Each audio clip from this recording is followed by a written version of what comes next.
So hello dear friends, this is Ashish Charles. मैं आज आप लोगों के सामने बीएससी 5th सेम के लिए एक नई वीडियो लेके आया हूँ, नई यूनिट के साथ। सेकंड पेपर की सेकंड वाली यूनिट है ये, inorganic polymer, silicones and phosphazenes. Polymers के बारे में हम थोड़ा बहुत जानते हैं, एक यूनिट हमारे पास और भी है पॉलीमर्स के पढ़ने के लिए, लेकिन हमारा मुख्य उद्देश्य इस यूनिट में सिलिकॉन्स और फॉस्फोजिन्स से रहेगा। हम उसी के इर्द गिर्द उसी में घुमा फिरा करके बात करेंगे, घुमाएंगे नहीं, बस उसी पे मेन टॉपिक्स पे बात करेंगे। तो फिलहाल हम यहाँ पर डिस्कस कर लेते हैं, पहले इनऑर्गेनिक पॉलीमर्स को एक्सप्लेन करते हैं, फिर सिलिकॉन्स और फिर फॉस्फोजिन्स के बारे में बात करते हैं। तो फिलहाल सबसे पहली बात तो ये है, आपकी इस यूनिट का पहला टॉपिक जो है पॉलीमर्स। तो पॉलीमर्स किसे कहते हैं? पॉलीमर, तो हम यहाँ पे आपको थोड़ा सा बता दें पॉलीमर क्या चीज़ होती है। तो मर का मतलब होता है आपके पास यूनिट, और पॉली का मतलब क्या होता है? बहुत सारी। जब बहुत सारी यूनिट्स आपस में जुड़ करके कुछ बनाती है उसे पॉलीमर कहते हैं। मुझे पॉलीमर को एक्सप्लेन करने के लिए इससे अच्छा एग्जाम्पल कभी नहीं लगा कि आपके पास आटे के पार्टिकल्स होते हैं छोटे छोटे से, और आटे को आप लेते हो, आप उसमें पानी डालते हो, घूंसे उसे मारते हो, और उसके बाद एक उसका डल्ला तैयार कर लेते हो जिसे आप डव कहते हो। तो ये जो आटे का डल्ला बनता है, फिर आप उसे रोटियां बेलते हो, रोटियां बनाते हो, आपका प्रोडक्शन होता रहता है। तो फिलहाल आपके पास ये छोटे छोटे पार्टिकल्स आपस में मिलकर के एक हाई मॉलिक्यूलर वेट वाले कंपाउंड का फॉर्मेशन कर रहे हैं। This process is called polymerisation, बहुलकीकरण। The small units which are combining with each other are called monomers, monomer unit कहते हैं। और जो ये बना है आटे का डल्ला, उसे आप क्या कह दोगे? पॉलीमर। तो बात बस इतनी सी है कि जब छोटी छोटी सी यूनिट्स आपस में जुड़ करके एक हाई मॉलिक्यूलर वेट वाले कंपाउंड का फॉर्मेशन करती है तो प्रोसेस को पॉलीमराइजेशन, छोटी छोटी यूनिट्स को मोनोमर, और जो बनते हैं वो आपके पॉलीमर कहलाते हैं। तो पॉलीमर आपको डेफिनेशन समझ में आ गया होगा। हम इसके क्लासिफिकेशन पे बात कर रहे हैं, इस यूनिट में हमें इस क्लासिफिकेशन पे डिस्कशन करना है। तो हमारे पास जो पहला क्लासिफिकेशन है, तो हमने 3 टाइप से इसे कैटेगराइज कर रखा है। First type classification, second type classification और थर्ड टाइप क्लासिफिकेशन। तो फर्स्ट टाइप में based on main chain, carbon या, क्योंकि यहाँ पे हमने जनरली इनऑर्गेनिक के बारे में पढ़ना है, तो उस मेन चेन में कौन प्रेजेंट होते हैं, तो बेस्ड ऑन मेन चेन के बेसिस पर हम क्लासिफिकेशन करेंगे। सेकंड टाइप क्लासिफिकेशन में based on monomer units, monomer units क्या क्या लेते हैं उसके बेसिस पर हम क्लासिफिकेशन करेंगे। तीसरा है third type classification based on polymerization unit. तो पॉलीमराइजेशन यूनिट के बेसिस पर हम, या पॉलीमराइजेशन यूनिट नहीं, सॉरी, पॉलीमराइजेशन प्रोसेस के आधार पर हम इस इन पॉलीमर्स का क्या करने वाले हैं? क्लासिफिकेशन करने वाले हैं। तो हमने फर्स्ट टाइप क्लासिफिकेशन की बात करी जिसमें बेस्ड ऑन मेन चेन है, मेन चेन के आधार पर पॉलीमर का क्लासिफिकेशन कर रहे हैं। तो मेन चेन कौन सी है? अगर उसमें मेन चेन में कार्बन की जो मतलब जो आपके पॉलीमर है और पॉलीमर की जो मेन चेन चल रही है, उसमें अगर इनऑर्गेनिक एलिमेंट्स पाए जाते हैं, कौन पाए जाते हैं? इनऑर्गेनिक एलिमेंट्स पाए जाते हैं, तो उन्हें इनऑर्गेनिक पॉलीमर्स कहते हैं। और अगर उस पॉलीमर की मेन चेन में कार्बनिक कंपोनेंट पाए जाते हैं, या कार्बन के कंपोनेंट होते हैं, या कार्बन के एलिमेंट्स पाए जाते हैं, तो आप उसे ऑर्गेनिक पॉलीमर कहते हैं।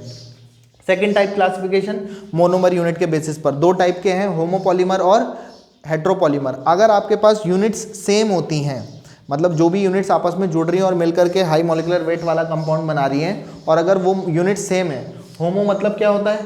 सेम, पॉलीमर, तो सेम यूनिट्स आपस में जुड़ करके जब कोई पॉलीमर का फॉर्मेशन करती हैं तो उसे होमोपॉलीमर कहते हैं, प्रोसेस को होमोपॉलीमराइजेशन कहते हैं। और अगर आपके पास डिफरेंट यूनिट्स, मोनोमर की डिफरेंट मोनोमर यूनिट्स आपस में जुड़ करके कुछ बनाती हैं तो उन्हें हेट्रोपॉलीमर कहते हैं। तीसरा, हम पॉलीमराइजेशन प्रोसेस के आधार पर पॉलीमर का क्लासिफिकेशन कर रहे थे। तो इसमें पहला क्या है? एडिशन, कंडेंसेशन और कोऑर्डिनेशन। तो मैं इसको एक्सप्लेन करूं कि एडिशन का मतलब जोड़ना होता है, योगज बहुलकीकरण कहते हैं। जब चीज़ें आपस में जुड़ती है और कुछ भी बाहर नहीं निकलता तो उन्हें एडिशन पॉलीमराइजेशन कहते हैं। जब आपस में चीज़ें जुड़े और कुछ छोटे मॉलिक्यूल बाहर भी निकल जाएं तो उन्हें कंडेंसेशन पॉलीमराइजेशन कहते हैं। और जब कोई यूनिट्स आपस में कोऑर्डिनेशन बॉन्ड के थ्रू जुड़ती हैं, मोनोमर यूनिट्स कोऑर्डिनेशन बॉन्ड के थ्रू जुड़ती हैं, तो उसे कोऑर्डिनेशन पॉलीमराइजेशन कहते हैं। तो मैं एक एक करके साइड में आपको एक्सप्लेन करने की कोशिश करता हूँ कि क्या क्या है। तो आप इसे पॉज करके स्क्रीनशॉट लेकर के फिर कॉपियों में लिख सकते हो, बाकी हम आगे बढ़ रहे हैं। नेक्स्ट, हम सबसे पहले इसके बारे में आपको थोड़ा सा एग्जांपल्स के बारे में बता रहे हैं। मेरा उद्देश्य आपको पूरी यूनिट के एक एक टॉपिक से है, और बस आपको उन कंटेंट का बोध कराने से है कि मैं आपको उनके बारे में इंफॉर्मेशन दे सकूं। तो हम इनऑर्गेनिक पॉलीमर के बारे में फर्स्टली डिफाइन कर रहे हैं। तो इनऑर्गेनिक पॉलीमर किसे कहते हैं? मैंने आपके पास बोला जिसमें मेन चेन के आधार पर हम बात कर रहे थे, तो जो मुख्य श्रृंखला है उसमें अगर इनऑर्गेनिक एलिमेंट्स पाए जाते हैं तो उन्हें इनऑर्गेनिक पॉलीमर्स कहते हैं। फॉर एग्जांपल आपने एक ये लिया, ये सिलिकॉन एक एलिमेंट है और यहाँ पर हमने 2 एल्काइल डाई एल्काइल सिलिकॉन या सिलेन भी कहते हैं इसे, हम सिलिकॉन्स वाले में जब हम डिस्कस करेंगे उस पर बात करेंगे। तो अभी हमने इसकी कितनी यूनिट्स ले ली, यहाँ पर हम आपको दिखा देते हैं, di alkyl di hydroxy silicon, और ये यूनिट्स आपस में जुड़ रही हैं।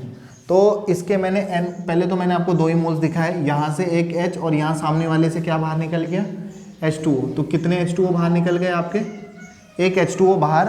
और जब ये मोनोमर यूनिट जुड़ेंगी तो ये कैसे जुड़ेंगी, OH S R और आपका R, फिर यहाँ पे O SI R और यहाँ पे आपका OH। तो ये यूनिट्स आपस में क्या हो रही हैं, कंबाइन हो रही है और ये फॉर्मेशन कर रही है। यहाँ पे कितनी यूनिट जुड़ी, सिर्फ 2 यूनिट जुड़ी। तो मैं जनरली मैंने इसकी भी n यूनिट्स ले ली और इसकी भी n यूनिट्स ले ली। तो आपने देखा कि अगर आपने 2 यूनिट्स ली थी तो एक ही H2O बाहर निकल रहा था। अगर आप 3 यूनिट्स लेते तो 2 H2O निकलते, 4 यूनिट लेते तो आपके पास 3 H2O बाहर हो जाते। फिलहाल n और n टोटल 2n यूनिट्स हैं, तो आपको पता है आप जितनी भी यूनिट ले रहे हो उससे एक कम वाटर मॉलिक्यूल बाहर निकल जाएगा। और जब बाहर निकल जाएगा तो मैं से ये तो आपके पास डाइमर बना है, तो अगर मैं n यूनिट्स लेकर के जोड़ता तो मेरा पॉलीमर जो बनता वो कुछ इस तरीके से हम उसे रिप्रेजेंट कर देंगे। तो अगर आप इस मेन चेन को देखो पॉलीमर की, तो इस मेन चेन में ऑक्सीजन सिलिकॉन इस तरीके के एलिमेंट्स आ रहे हैं, कार्बन नहीं आ रहे हैं, तो इन्हें इनऑर्गेनिक पॉलीमर कहते हैं। फर्स्ट टाइप समझ में आ गया, फर्स्ट टाइप क्लासिफिकेशन। मैं इसके एग्जांपल की बात कर रहा हूँ ऑर्गेनिक पॉलीमर की। तो जिसमें आपके पास पॉलीमर की मेन चेन में कौन प्रेजेंट होंगे, कार्बन प्रेजेंट होंगे। तो वैसे तो मैं दुनिया भर के एग्जांपल लिख सकता हूँ, एक यूनिट हम पूरी ऑर्गेनिक केमिस्ट्री पॉलीमर वाले पे पढ़ेंगे। और यहाँ पर मैंने एथीन लिया, कौन से लिए, एथीन। तो एक एथीन की यूनिट ये है, एक एथीन की यूनिट्स ये है, और एथीन की यूनिट जुड़ी, ये बॉन्ड टूटा, दोनों की एक एक वैलेंसी खुली, ये बॉन्ड टूटा, दोनों की एक एक वैलेंसी खुली, और ये कुछ इस तरीके से कनेक्ट होंगे, और ये कनेक्ट होकर के कुछ इस तरीके का पॉलीमर बना देंगे। इसे एथीन से बने, इसको एथीन का पॉलीमर है, इसे पॉलीथीन भी कहते हैं। तो मैं आपको इसका एग्जांपल और इसके एग्जांपल को भी मैं यहाँ पे एक्सप्लेन कर चुका हूँ। बात आती है होमोपॉलीमर की। अगर मैं इस एग्जांपल को देखूँ तो ये भी एक होमोपॉलीमर का एग्जांपल है ना, क्योंकि इसमें दोनों की दोनों यूनिट्स कैसी हैं, सेम है। मोनोमर यूनिट्स क्या चल रही हैं, सेम। तो ये भी काई का एग्जांपल है, होमोपॉलीमर का एग्जांपल है, और ये होमोपॉलीमर का एग्जांपल है। बट क्योंकि मैं यहाँ पर इनऑर्गेनिक पॉलीमर वाले की कैटेगरी में ये सब चीज़ें पढ़ रहा हूँ, तो मैं एग्जांपल जब दे रहा हूँ तो मैं एग्जांपल भी मुझे कैसे वाले देने चाहिए, इनऑर्गेनिक वाले देने चाहिए। तो अगर मैं इस एग्जांपल को दूँ तो मैं यही वाला एग्जांपल यहाँ पे रिपीट कर सकता हूँ, क्योंकि ये वाली यूनिट और ये वाली यूनिट्स कैसी हैं, सेम है, और ये यूनिट सेम है। तो ये भी काई का एग्जांपल है, होमोपॉलीमराइजेशन का एग्जांपल है। मैं बात कर लेता हूँ, डिस्कस कर लेता हूँ किस वाले को, हेट्रोपॉलीमर। हेट्रोपॉलीमर को मैंने शुरू में ही डिफाइन कर लिया कि जिसमें मोनोमर यूनिट्स क्या होती हैं, डिफरेंट होती है, उसे हेट्रोपॉलीमर कहते हैं। तो कुछ ऐसे एग्जाम्पल सोचने पड़ेंगे जिसमें आपके पास जो मोनोमर यूनिट हो वो क्या हो, डिफरेंट हो।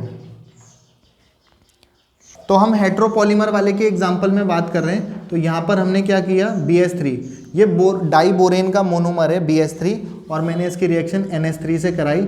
मैंने यहाँ पर इसके भी 3 मोल्स लिए और इसके भी 3 मोल्स लिए, तो 3 मोल्स जब मैं लेता हूँ तो ये मेरा कुछ इस तरीके का प्रोडक्ट बनता है, B3N3H6। अगर आप बैलेंसिंग की बात करो तो बैलेंसिंग के लिए हम यहाँ पर देख लेते हैं कि आपके पास यहाँ पर क्या है, 3 जा 9 हाइड्रोजन ये है और 9 हाइड्रोजन ये है। 9 और 9 कितनी हाइड्रोजन हो गई टोटल, 18 में से 6 हाइड्रोजन यहाँ चले गए तो कितनी, 12 हाइड्रोजन बची, जो 12H2 की फॉर्मेट में क्या हो जाएंगी, निकल लेंगी।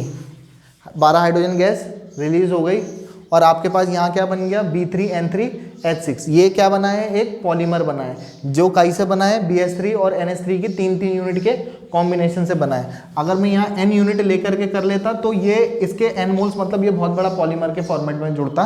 फिलहाल B3N3H6 ये भी आपके पास 3 यूनिट्स जुड़ करके ये वाला पॉलीमर का फॉर्मेशन हो गया। इसका ये एक स्पेशल एग्जांपल है, शायद मैंने इस पर्टिकुलर चीज़ पे एक कभी वीडियो भी बनाया है। इनऑर्गेनिक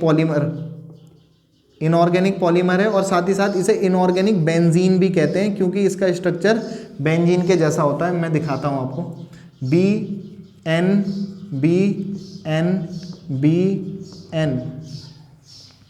ठीक है। नाइट्रोजन की कितनी वैलेंसी होती है?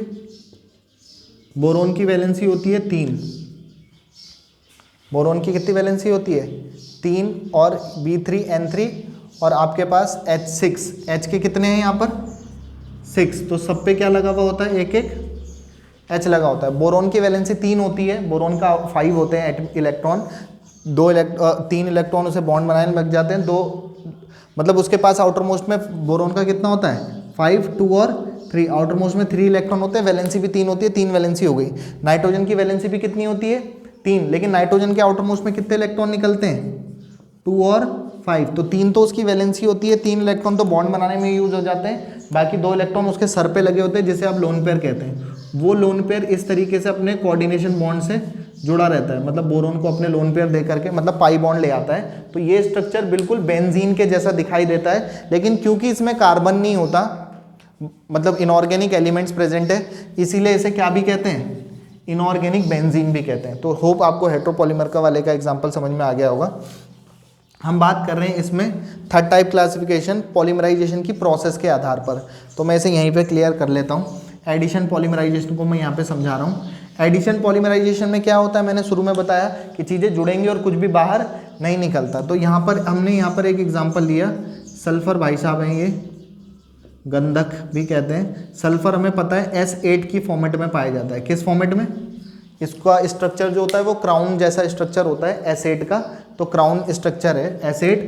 अब जब इसे हम HNu की प्रेजेंस में हीट अप करते हैं या इसे एनर्जी देते हैं तो यहाँ पे ये फ्री रेडिकल में टूटता है, ये इधर और ये इधर, और जब ये टूट जाएगा तो इसकी वैलेंसी क्या हो जाएगी? ओपन हो जाएगी। तो S फ्री रेडिकल और S के 6 और S फ्री रेडिकल ऐसे ही सॉरी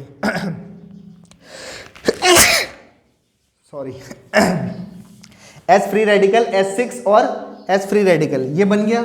ये तो क्या हुआ, जब कभी भी HNu की प्रेजेंस में कराया जाता है तो होमोलिटिक फिजन होता है, तो इनके बीच का बॉन्ड बना। जब शेयर पेयर के दोनों इलेक्ट्रॉन दोनों एटम पर इक्वली डिस्ट्रीब्यूट हो जाते हैं तो इसे होमोलिटिक फिजन कहते हैं। क्या कहते हैं? Homolytic fission. तो फ्री रेडिकल बन गए। अब आपके पास दूसरी S8 यूनिट आई। S8 यूनिट समझ रहे हो? S8 यूनिट क्या है? यही यूनिट है, ये S8 ही तो है।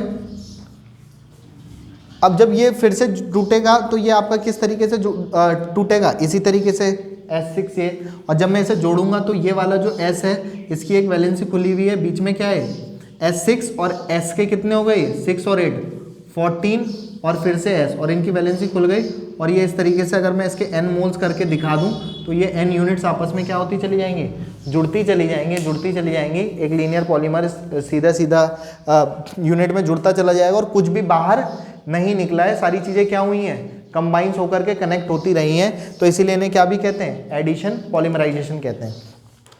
बात करते हैं कंडेंसेशन की। तो कंडेंसेशन को मैं फिर से एग्जांपल को मैंने बोला था, कंडेंसेशन में जब चीज़ें जुड़ती हैं और कुछ छोटे छोटे मॉलिक्यूल H2O, HCl, HCN इस तरीके के मॉलिक्यूल सिंपली एलिमिनेट होते हैं या लीव करते हैं, तो ऐसी प्रोसेस को क्या कहते हैं? कंडेंसेशन पॉलीमराइजेशन कहते हैं। तो कंडेंसेशन पॉलीमराइजेशन के लिए आप फिर से ये वाला एग्जांपल बता सकते हो, क्योंकि इसमें चीज़ें जुड़ रही थी लेकिन आपके पास छोटे छोटे मॉलिक्यूल क्या हो रहे थे?